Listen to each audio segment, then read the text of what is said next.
Ako sme vám v jednej z minulých relácií slúbili, dnes sa opäť zameriame na pripravovaný zákon o premávke na pozemných komunikáciách. Konkrétne si niečo povieme o odobratí vodičského preukazu a o svietení. Ak mi bol odňatý vodičský preukaz, čo musím urobiť?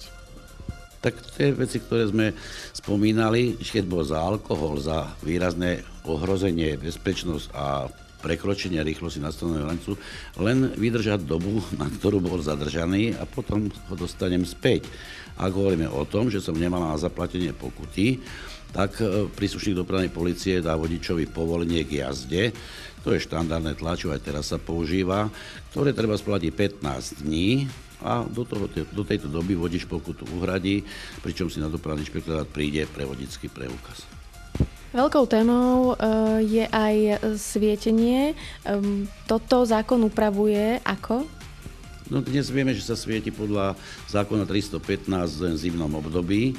Nový zákon počíta s celoročným svietením a je veľký predpoklad, že toto prejde v parlamente, nikto nemal nejaké vážne námietky. Poslanci k tomuto zákonu, ktorý v druhom čítaní nemali veľké pripomienky k týmto bežným veciam a bude sa svietiť teda celoročne. Už veľa motoristov si montuje do vozidiel tzv. Denné svietenie, kedy po otočení kľúčika na štartovanie sa zapnú aj svetlá, lebo počítajú s týmto javom. Na druhej strane by sme mohli spomenúť, že napríklad v susednom Rakúsku zrušili celoročné svietenie.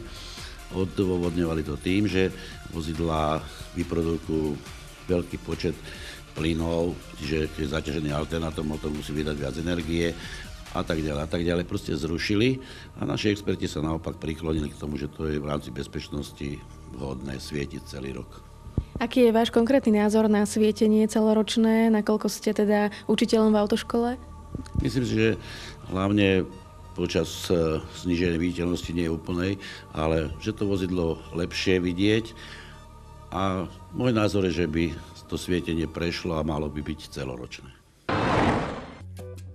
Pre Bratislavčanov a návštevníkov hlavného mesta tu máme jednu novinku. 28. mája bola otvorená prvá samoobslužná čerpacia stanica na Slovensku. V čase, keď ceny pohonných hmôt dosahujú historické maximá, prichádza na slovenský trh stanica, ktorá vďaka využívaniu moderných technológií bez prítomnosti personálu dokáže svojim zákazníkom poskytovať značkové pohonné hmoty za atraktívne ceny. Platba na tejto čerpacej stanici prebieha prostredníctvom platobných kariet. Srdcom čerpacej stanice je tankomat, zariadenie, ktoré je vzhľadom i obsluhou veľmi podobné bankomatu. Po zadaní vášho PIN kódu a voľbe jazyka si zákazník zvolí čiastku, za ktorú chce natankovať. Následne môže čerpať pohonné látky až do výšky zvolenej finančnej hodnoty. V prípade, že zvolený limit nedoberie, banka mu odpočíta len sumu za skutočne odobraté množstvo. Nakoľko je táto stanica jediná na Slovensku a nie sme na ňu zvyknutí, prevádzkovateľ sa rozhodol predsa len vybudovať pri nej malé infocentrum s možnosťou platiť aj cash.